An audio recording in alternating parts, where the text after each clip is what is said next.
You're listening to a message by Jim Eschenbacher, pastor of the branch, entitled Lifestyle Faith, from July 10th, 2016. For more sermons, please visit us on Facebook or check out our YouTube channel, The Branch, Oregon. Matthew chapter 14, and is that right? Yeah, 14, and it was about Peter walking on water. And I read it, and I thought, yeah, that's been preached a lot. I'm okay without doing that one. And then he quickened my heart or my spirit, you know how to say these things, to hear something that was not what I had heard before. And so I decided to write a sermon about that miracle, and I did on Tuesday.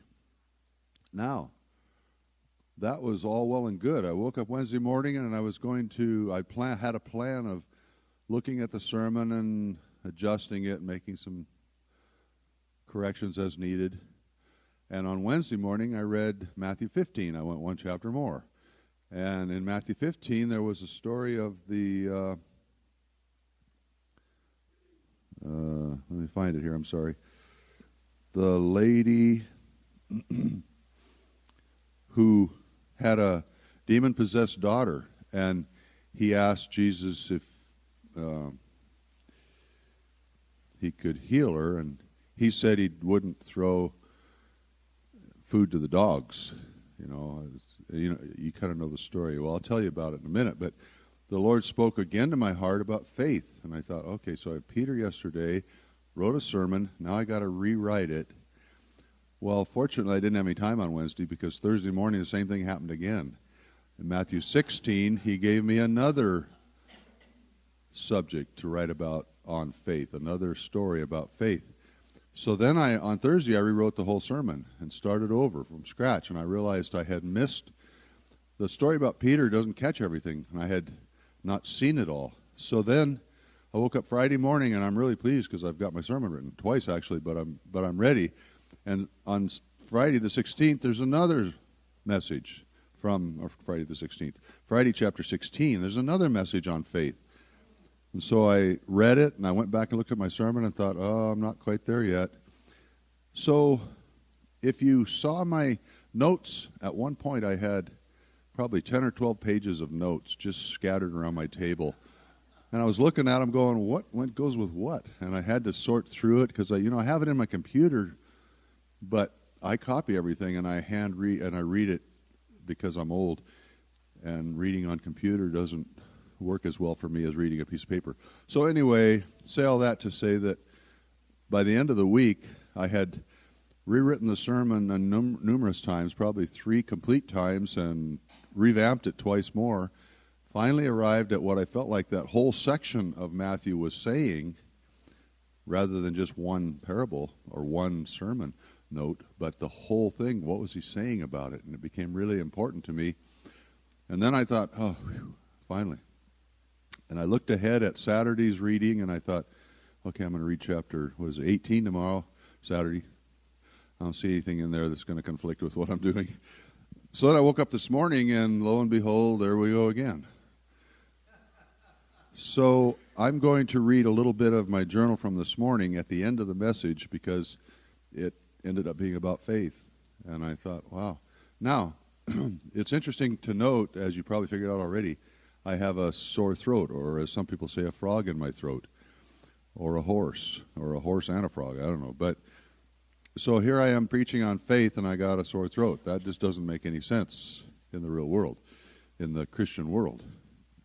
And but God, what I know about faith is so much bigger than fixing a problem and that's what I want to share. And that's where we're headed today is what did I write? Lifestyle faith. Not faith for the moment, but lifestyle faith. And so, reading, if you will, we're going to go through each one of these miracles. Matthew 14, starting in verse 28. Actually, it starts before that, so let me pull up my Bible and read a little bit, and then I'll get to that. Matthew 14. Oh, no wonder I can't see. There we go. So it starts in 22. Immediately, Jesus made the disciples get into the boat and go before him to the other side, while he dismissed the crowd. And after he had dismissed the crowds, he went up on the mountain by himself to pray. When evening came, he was there alone. But the boat by this time was a long way from the land, beaten by the waves, for the wind was against them. And in the fourth watch of the night, who can tell me what time of night that is? 3 o'clock? Somebody say 3? Okay. 3 o'clock in the morning, approximately, in the fourth watch of the night, he came to them walking on the water, walking on the sea. But when the disciples saw him walking on the sea, they were terrified and said, "It is a ghost." And they cried out in fear. But immediately Jesus spoke to them, saying, "Take heart, it is I. Do not be afraid." We talked on Wednesday night in our Bible discussion group about how often Jesus said, or the Holy Spirit says, don't be afraid. You know, there's something about encountering God's presence that is fearful. And a man walking on water, someone that you know, with size 11 feet or whatever he had, not big enough to walk on water. And so this was a tough deal. And Peter answered him, "Lord, if it is you, command me to come to you on the water." And he said, "Come." So Peter got out of the boat and walked on the water and came to Jesus. But when he saw the wind, he was afraid. And beginning to sink, he cried out, "Lord, save me." And Jesus immediately reached out his hand, took hold of him, saying to him, "O you of little faith, why did you doubt?" And when they got into the boat, the wind ceased, and then they went to the other side. Peter walked on water. That, don't you think, in your estimation, takes great faith? What would you think? Great faith? I would think so. Have you ever tried it? Have you ever known anybody who's tried it? Well, you have now, because I tried it. It didn't go very well. I think I wanted to impress myself and those who were with me, and I just thought I could do this thing maybe, and maybe God would give me the right or whatever to do it. So I stepped out on this water, and I got thoroughly drenched. I don't know. So nobody else has tried that, huh? Well, now you know somebody who has, and it didn't go real well. Jesus didn't call this great faith. Jesus said, "You, oh, you of little faith." Isn't that interesting? Little faith. Faith is not defined by the action, especially from our perspective. We might say, "What great faith, he walked on water." Jesus said, "Oh, you of little faith." If with little faith we can walk on water, what can we do with great faith? You ever wondered that about things like that? So then like I said, that was my first sermon, the beginning of it. And I ended up waking up the next morning and reading chapter 15, and I want to read a little bit from verse 26. So I might want to read ahead on that one too. Matthew. Bear with me. I'm not a great typist, so I don't type the entire section into my notes. I only type in what I want to talk about, but not the whole section. So Matthew 16,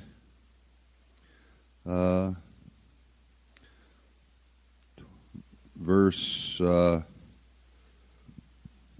see here. Am I in 16 or 15?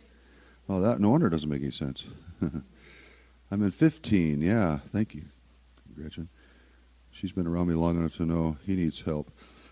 Okay, starting in verse 21. And Jesus went away from there and withdrew to the district of Tyre and Sidon. And behold, a Canaanite woman came from that region, came out and was crying, "Have mercy on me, O Lord, Son of David. My daughter is severely oppressed by a demon." But he did not answer her a word. And his disciples came and begged him, saying, "Send her away. She is crying out after us." And he answered, "I was sent only to the lost sheep of the house of Israel." But she came and knelt before him, saying, "Lord, help me." And he answered, "It is not right to take the children's bread and throw it to the dogs." She said, "Yes, Lord, yet even the dogs eat the crumbs that fall from from the master's table." Then Jesus answered her, "O woman, great," there's that word, "is your faith. Be it done for you as you desire." And her daughter was healed instantly. How many of you would love to hear Jesus say that to you, besides maybe not the old woman part, but great is your faith. Be it done to you as you desire. Be it done for you as you desire. Yeah, if you're listening online, almost everybody raised their hand. Well, 7 of them. It's that's something I would wish to hear from the Lord. Great is your faith. Be it done unto you that which you desire. Wow. Wouldn't that be incredible? Peter walked on water to Jesus, and he called it little faith. This Canaanite woman walked on land to Jesus, and he called it great faith. Maybe that wasn't what he was referring to. Let's look at her Bible description here and see what we can learn about her and faith. Number 1, she recognized Jesus' authority. She called him Lord. As a Canaanite, she would not have known that historically. He was Lord to the Jews, and the Canaanites and Jews were like enemies. Number 2, she was not hung up on her self-image, and this is critical here. Jesus called her a dog, and rather than call for her therapist, she agreed with him. In his presence, it wasn't about her. It was about him. She even begged a little bit like a dog might beg. Yeah, but even dogs get the crumbs that fall off the table.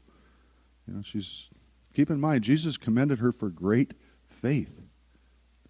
And I'm seeing things here that are wimpy. Jesus sees differently than we do, obviously. Number 3, she never took her eyes off of Jesus. This encounter was not about her or her demon-possessed daughter. It was about Jesus' authority. She never lost sight of that picture. Peter looked at his circumstances, the wind and the waves, and he sank. She never took her eyes off Jesus. And so far from these 2 stories, I thought this was going to be my sermon. This is something I see. Number 1, often steps of faith must be taken alone. Peter alone stepped out of the boat. None of the other disciples would go with him. Come on, John, please. No. Number 2, steps of faith may defy common sense. Jesus was walking to the boat. Peter did not have to get out of the boat to go to Jesus. He was coming to them. Defied logic. It defied common sense. Little and great as words defining faith are not related necessarily to the size of the miracle. It's not about you or your need. Faith is about God, always. Faith sees life through God's eyes. This just came to me, Larry. I was talking to Larry back there when I was getting a piece of cake. Good cake, by the way. Who brought that? That's good. And he said he stood on the Rocky Mountains, was it a week ago or 2 weeks ago, and somewhere near Denver, and stood on a mountain peak and looked out, and as far as he could see are more mountain peaks. As far as he could see, more mountain peaks. He's in the Rockies. God knows the Rockies. He not only knows every peak, he knows every valley, and he knows every bird that's flying in that area. Our perspective is so scrunched compared to God's. Faith sees everything through God's eyes. Life. It sees circumstances. It sees the end from the beginning. It sees through God's eyes. So that's the value of faith in our lives. Little faith, as we noticed from Peter, may start us, but it takes great faith to finish. We must persevere. We must endure. Why are those words in the Bible? Because they're important. Endure persecution, endure tribulation, endure hardship, endure obstacles that get in your way. Hang on to faith. You're always seeing from God's perspective. I need to get across this ugly valley. I need to get through this quagmire of dirt and mud or something. I need to get through this thing, this relational mess that I'm in right now. I need to get through here because on the other side, God has ordained beauty and health and life, wisdom. So we may have little faith to get started, but we need great faith to finish the walk. Now I went to the next chapter. Matthew chapter 16. I'll just read this from notes. Starting in verse 5. When the disciples reached the other side, they had forgotten to bring any bread. Jesus said to them, "Watch and beware of the leaven of the Pharisees and the Sadducees." And they began discussing it among themselves, saying, "It's because we brought no bread." But Jesus, aware of this, said, "O you of little faith, why are you discussing among yourselves the fact that you have no bread?" There's our word again, little. And this time he's not just talking to Peter, he's talking to all the disciples. These men were chosen from among men to follow Jesus as his disciples. He says, you have little faith. One would hope, even assume, that the disciples of all people on the planet at that time would have the greatest faith, right? Not so. If you wonder, well, I'm a Christian. I've been a Christian for longer than I can remember because my memory quit. That does not mean you have automatically the greatest faith. Faith grows in us. It works in us. It lives. And we'll get to that in a moment. But Jesus goes on to explain his talking about bread. He says in verse 9, "Do you not perceive, do you not remember the 5 loaves for the 5,000 and how many baskets you gathered? Or the 7 loaves for the 4,000 and how many baskets you gathered? How is it that you did not understand that I did not speak about bread?" Faith is our lifeline to God. His thoughts, his view of things, all that. It's impossible to please him without faith. We're told that in the Bible. Now, that also means with faith, it is possible to please God. Isn't that exciting? You can please the God of the universe. You can please the God who created all things. Now, imagine if you had to come up with a way on your own to please God. What would you think about? Well, I'll write the best song ever written. Well, I'll build a tower. Well, I'll do this. We've got to please God. What's he going to be pleased with? I don't know. Let's come up with something. And let's do our best job at it. Does that sound like a lot of man-initiated religious activity? Yeah. That's what we do. I think God's going to like this. God's going to love this. Do this with me, and God will be pleased with us.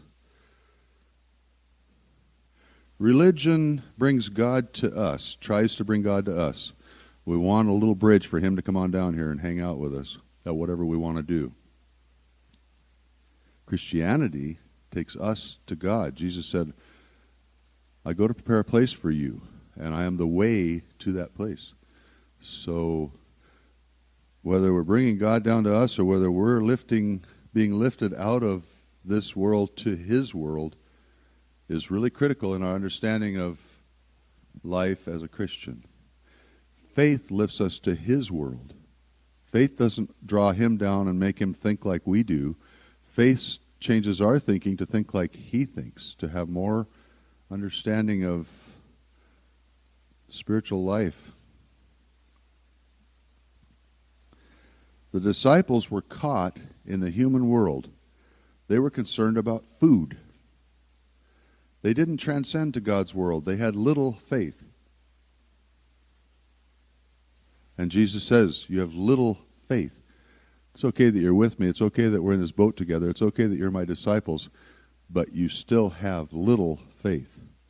Now, how do we go from little faith to great faith? Any ideas? I'll give you some. I went one more chapter, as I mentioned. The next morning I got up and read Matthew 17.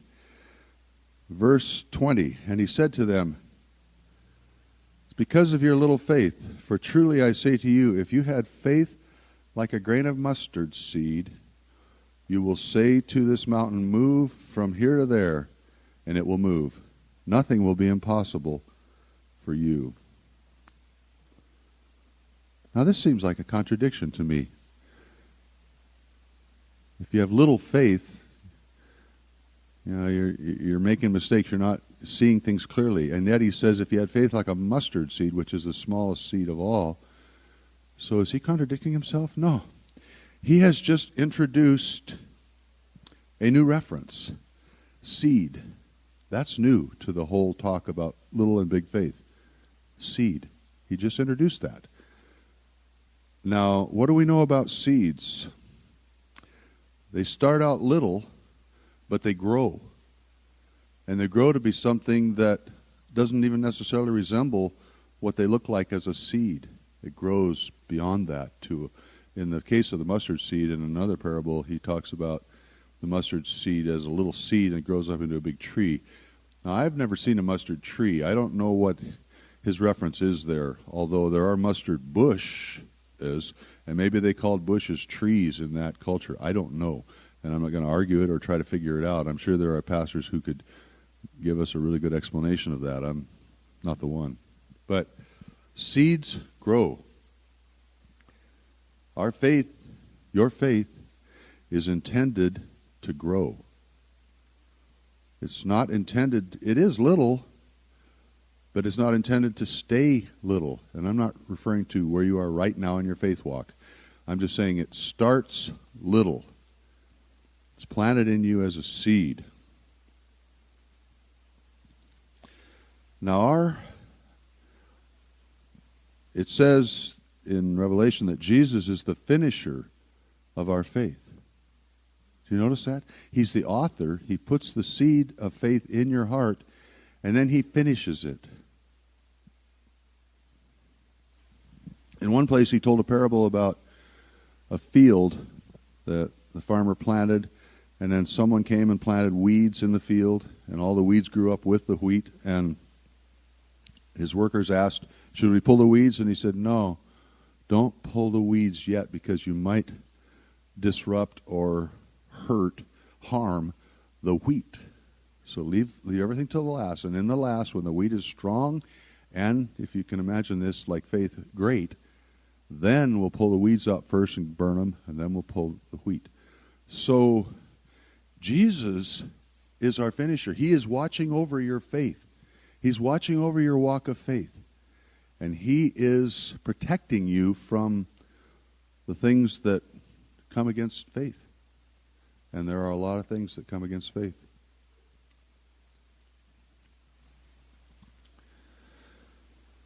Did you know that there is a finish line to your faith for you?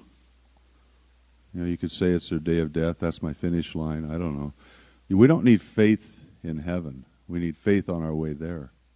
We need faith to transcend from humanity to God. We need faith to see as God sees while we're still trapped with these eyes and these ears. We need faith to go beyond that. Once we're in heaven, there's a little song we sing, I think, Jeremy, you probably remember the words. He says, when all is done away. When all... What? Well, Jeremy knows a lot of things. My faith will be replaced by knowing you face to face. That's the line I wanted, and I don't have it in front of me. But that's what we're talking about here. When we get to be with Jesus and we're no longer bound in these bodies, we don't need faith to believe in him anymore. We know him face to face. So there is that coming, and there is that joy and that hope ahead of us at all times to know him face to face. And yeah, that's distracting, isn't it, Wayne? That's a beautiful little baby back there just bouncing and making... I didn't mean distracting in a bad way. I just meant, wow, am I supposed to preach? Well, I'd rather look at that little kid.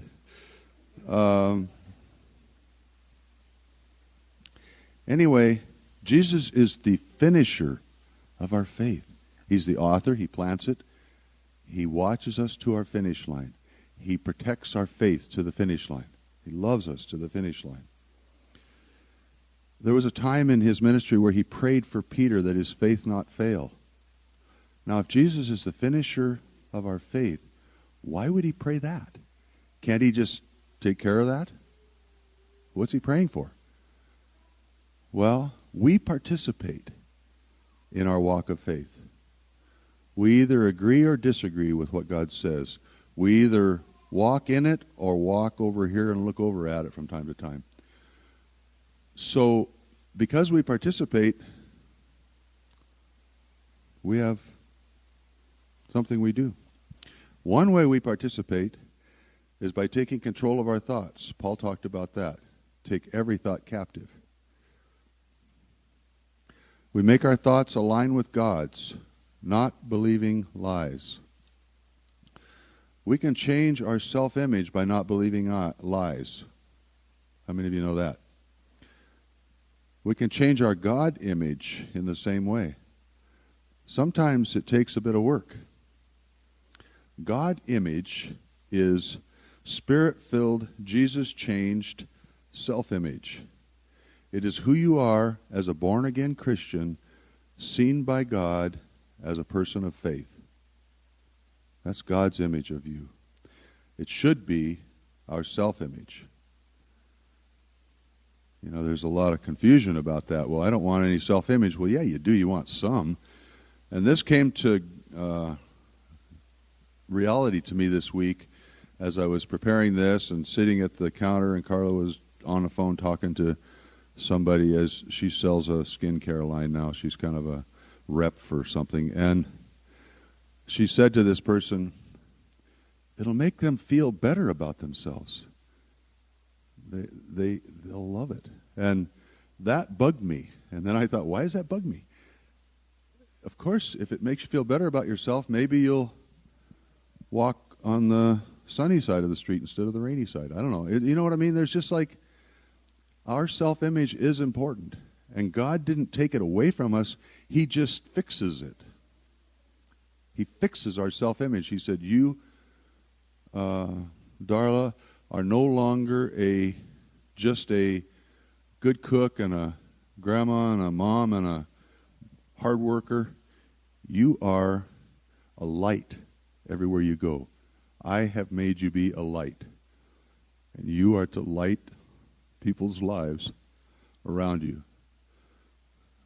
Do I need to pick on somebody over on this side? Anyway, it's our self-image. I'm trying to clear this up because I don't want anybody to go out of here with the thought Jim's saying that self-image is a good thing. Self-image that God has fixed. Through faith, you have been made into something you couldn't have been. That image of who you are is your God image. It's your self-image if you're willing to let yourself think, okay, I want to see as God sees me. And I heard from someone this week, a man who's not here this morning, who struggled with self-image this week. And I told Carl, I said, that's the one thing wrong with all of these seminars and businesses and all that. They're all about women. I'm chauvinistic here. But anyway, they talk so much about women and their self-image and women and their lack of, what's the word I want? Lack of something. Lack of confidence, yeah, in who they are. it's not just women. I struggle with self-image, and I'm not bald unless there's a mirror around. My image doesn't see that, my self-image. But that is irrelevant to self-image that God has given me. In God's eyes, I'm a bald man who has faith and who loves the things of God more than anything else in the world. But that can be argued with, and I can be drug over here by somebody that sees something else and told, no, you're just an egotistical jerk. And I go, oh, okay, I'm an egotistical jerk. And then if I'm alone for a while with my Bible, I think, okay, I may have been born that way, but I've been reborn as a child of God. I'm not an egotistical jerk. I'm a child of God. And He is changing me. He's adjusting. He's fixing. So I say all that, maybe too much, to just say, have a self-image that God approves, that God has given, that is built on faith, your faith in God. Now, during this week, I read a sermon I listen to a lot of sermons. I'd rather read them because it goes faster. But I read a sermon by Rick Warren, and I know there's question out there about whether or not he's doing a good job or not doing a good job. I don't want to respond to that right now. This sermon was good, and he had an acrostic for faith that I particularly liked. And so I put that in your notes. It's a full-size page as a supplement to Living Faith, I think it's called. And that's just a quick overview of his sermon. But the only thing I really wanted to bring out was the acrostic, because I chose not to go this route with the sermon, and I put it in here for something for you to read and ponder yourself, because if you start talking about how to exercise your faith, you can become really engaged in, okay, I'm doing this. How am I going to do it? I'm doing this. I'm doing it right. I did it right. I'm doing it wrong. I'm doing it right. All about I. And I want this, God showed me that this sermon is about Him and our eyes staying on Him at all times. And hopefully I'll get to that in a moment. But faith, and you can look at it with me if you want. The F in faith stands for focused. It's specific, something you can measure. Now we're talking about exercising your faith, strengthening it, going from little to great.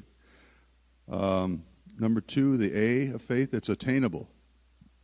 It's possible and practical. If you set an unrealistic goal, you won't accomplish it. The I of faith, it's individual. You can't set goals for other people. You have ownership over your own goals, not someone else's. And that would help churches a lot if people in church didn't just watch how other people are doing and thought, I'm walking in the life of faith. I want to respond to this. Not, boy, I sure don't think he's doing a good job of being a Christian or whatever. It's T is trackable. Your goal needs a deadline. Without a date on it, it's not a goal. I thought that was interesting. I didn't take time to think about it very hard, but I understand it. But, wow. And lastly, H, it's heartfelt. Never set a goal you're not passionate about, because you'll never accomplish it without the desire to do so. So that's a pretty good acrostic. And then he threw in this verse, Proverbs 17:24. The discerning sets his face toward wisdom, but the eyes of a fool are on the ends of the earth. Does anyone have a NIV Bible in the room? You wouldn't dare, right? Anyone not know what you have? Okay.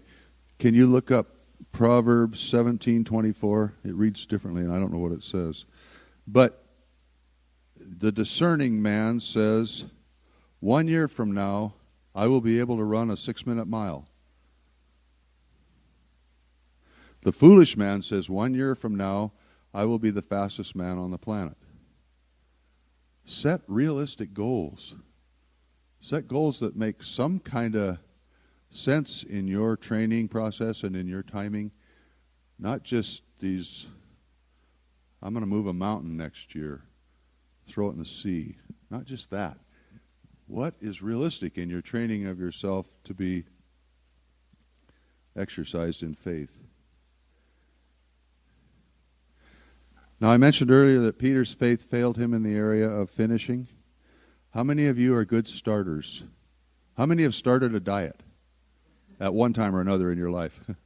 How many of you have started an exercise program at some time or another in your life? How many of you have started a good habit? How many of you have not finished what you started? It's hard to finish. It's kind of easy to start. I used to say, I can't stop starting.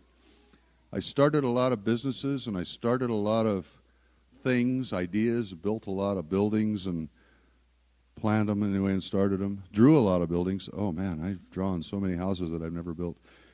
I started. And, in fact, one year my daughter Gretchen got me a T-shirt, and it said, on the front of it, it said, I can't stop starting. And I wore it to the mall. I was pretty proud of my new T-shirt. It was at Christmas or my birthday, I don't know, Father's Day. And so this guy was standing beside me at I can't remember where I was at the mall, but anyway, he said, yeah, I know what you mean. The clothes these girls wear nowadays, I can't stop staring either. And I had to show him my shirt. Starting. But you know that, I can't stop staring. Anyway, I couldn't wear that shirt out anymore. I still have it. I can't stop starting. That was my bane. But the bigger issue is, can we finish what we start? Our faith has to grow. And that's what faith does. That's why Jesus gave us the metaphor of the seed. Starts here, but eventually ends up here. And that's one of the reasons I hesitated to tell you about exercising, because then that puts the responsibility for growth on us. And I think the responsibility for our growth in faith is on God. Jesus is the finisher of our faith. I think we participate, like I said. I think we make ourselves available, and if you have a choice of thinking about something through eyes of faith and reaching out for it in that manner, or thinking about it just strictly on your own abilities, that's when you have the possibility, the chance of strengthening your faith instead of strengthening your self-will. Jesus is our finisher. Will you be there at the finish line? Will he get you there? He will, but will you participate? Philippians 3:10, Paul says, that I may know him and the power of his resurrection, and may share his sufferings, becoming like him in his death, that by any means possible I may attain to the resurrection from the dead. Faith in God requires denial of self, becoming like him in death. That's denying yourself. We will not finish strong because of our good habits. We will finish strong because we are found in his likeness. This whole process takes time, lots of time. God has always known it's going to take time. People say, why does he wait? You know, when we look around and we go, it's getting so dark out there. Why doesn't Jesus come back now? Wouldn't you love to see that? God is patient and waiting for the very last person who will turn their heart to him to do so.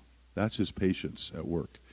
And in the Old Testament, he set the Jewish nation up with feasts. And bear with me here, it's a little history. The feasts were related to harvest. They were seed time, salvation, watering time, Pentecost, harvest time, Feast of Weeks. All the way back then, he was setting it up by seed time and harvest. You know that one of the words for Genesis is seed, and in Revelation 14 we find the harvest taking place. The Bible even is as long and tedious as it can be, it starts with seeds and it ends with harvest. So our faith grows the same way.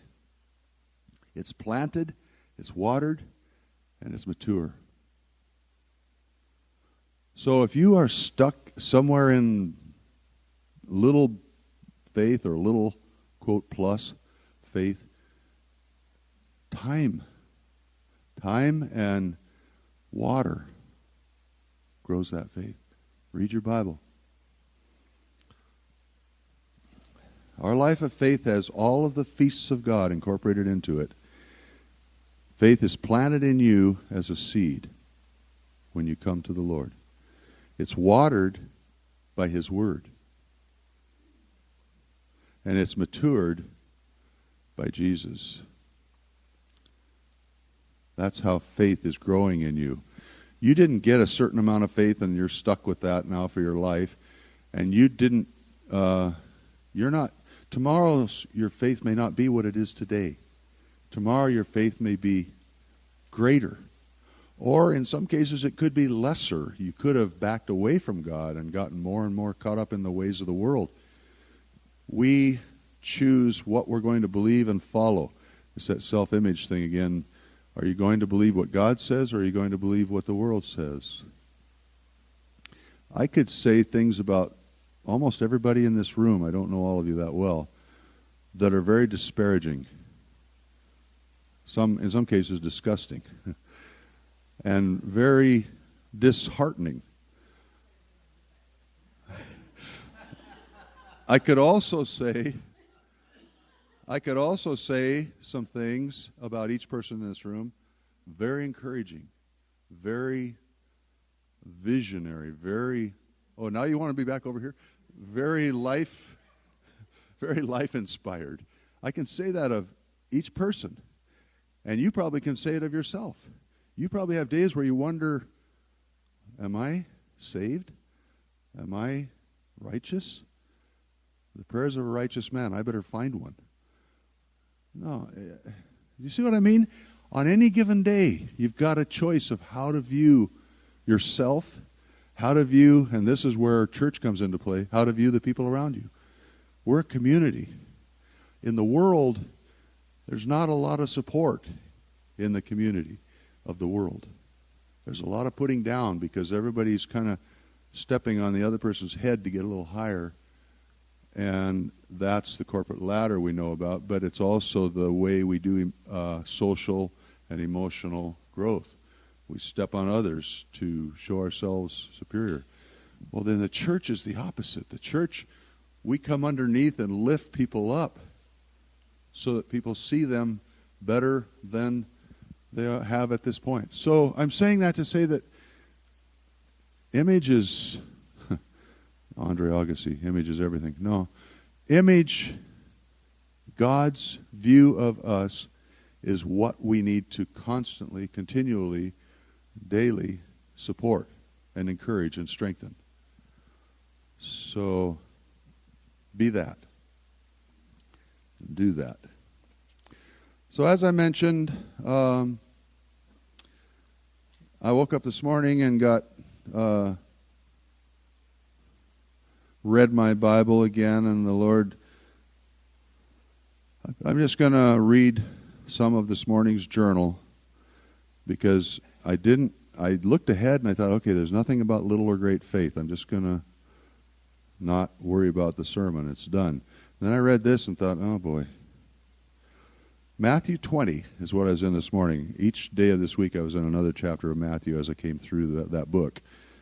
My reading through the Bible has a chapter or two, one chapter in the poetic books, and at this point I'm in Ecclesiastes, and it has two chapters one chapter in the historical books, and I'm in Joshua there, and one chapter in the prophetic books, I'm in Jeremiah there, and then it has one chapter in the New Testament.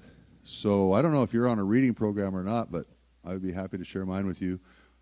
Not that it's not mine, I borrowed it from somebody else, but there are so many good programs out there and so many ways to read through the Bible.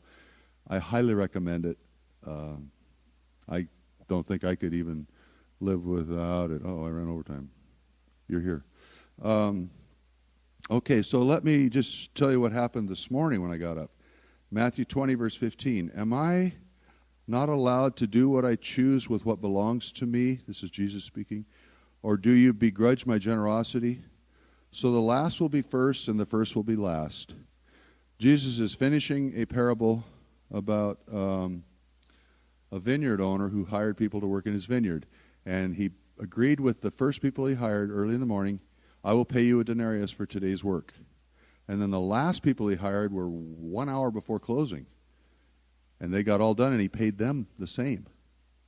Now, it's a metaphor that kind of paints a picture of Christianity, how God will give us, through Jesus, salvation, life with him. And the Jewish people have been struggling with that for thousands of years. So he says at the end of it, am I not allowed to do what I choose with what belongs to me? The last will be first, and the first will be last. Jesus said this regarding the kingdom of God, and we don't really know what to do with it. It's not sensible in our laws of life. The first are first. How many of you have ever run in races? If you come in last, you don't get said, oh, guess what, you won. No, you come in last, you come in last. And Jesus said, the last shall be first, and the first shall be last.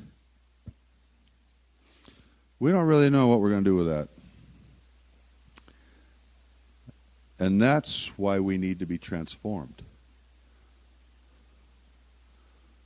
Because we can't think God thoughts without transformation.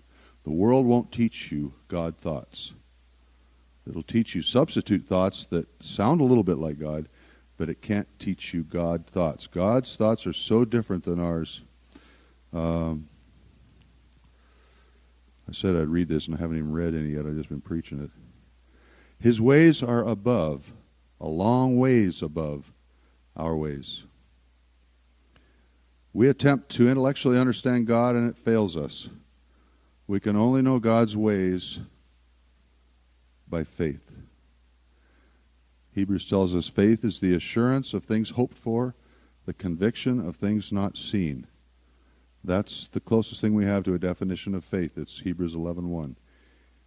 If you insist on a reasonable explanation, you defy or deny faith.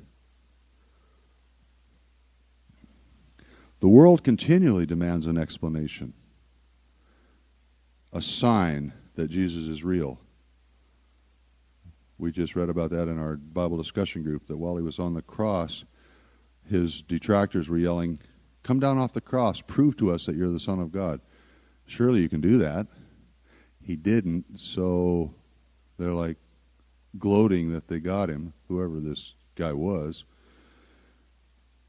It wasn't necessary. Jesus didn't have to prove anything. Don't let the world, in their need for proof, drag you away from faith. You live your life of faith. We believe God by faith. We believe God sent Jesus by faith. That's our word that holds us to those thoughts. We can't prove it. I can't show you that 2,000 years ago Jesus died. I can only tell you that this book reminds me of that, and that Jesus in my heart and the Holy Spirit in my life confirms that in me. And it's by faith that I believe and know these things. So by faith, I'm saying, how important is faith? Do you see? Peter had little faith and walked on water. Some of us would settle for that. I'd do a little better than Peter. I just wouldn't look at the waves. I think I can make it. This other woman, this Canaanite woman who doesn't even have a name in the Bible, she's a Canaanite woman, had great faith. She saw Jesus as the answer to everything in life, and she was willing to accept a crumb on the floor from him over any other. I mean, that would be plenty for her.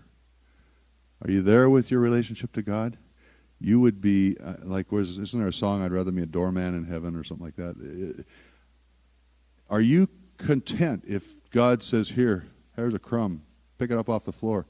Are you content with that? Does that make you happy to know God? Does that make you alive inside? Or do you think, I deserve more than that?